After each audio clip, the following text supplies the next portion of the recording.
Hello, good afternoon po, good afternoon. Andito po tayo sa andito tayo sa Werehobo.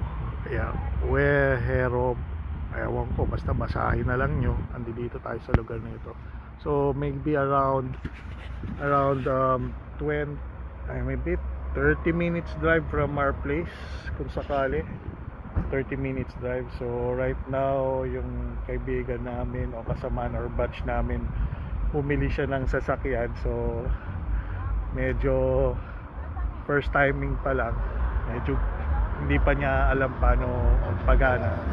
So yan po, yan ang binili.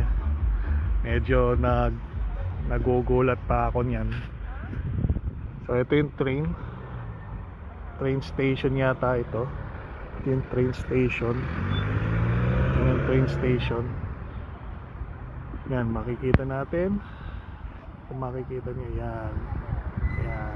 yan Werehobo ang basa, pero so ayan yung, ewan ko lang kung dito sinusundo yung mga tao.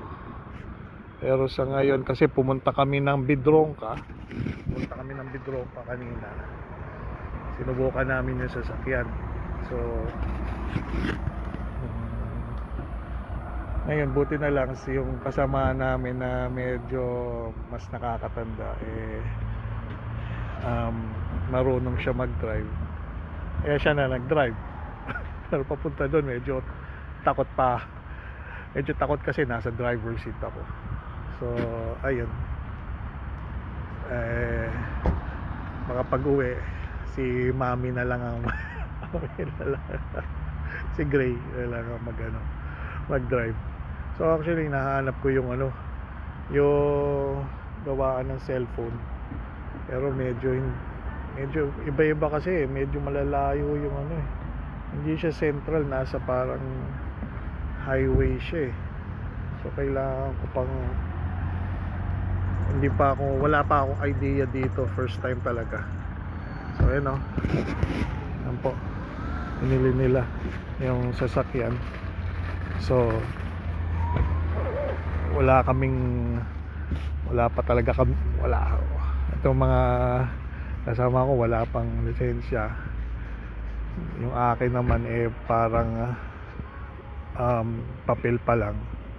So actually dito naman is sabi raw nila, okay ka lang na mag-drive, huwag ka lang magpapahuli o huwag ka lang ma-aksidente. So at least may alam kayo dito sa Poland. Ang dali lang naman bumili ng sasakyan dito at mura lang. So anyway, salamat na lang at sana makauwi kami. Thanks.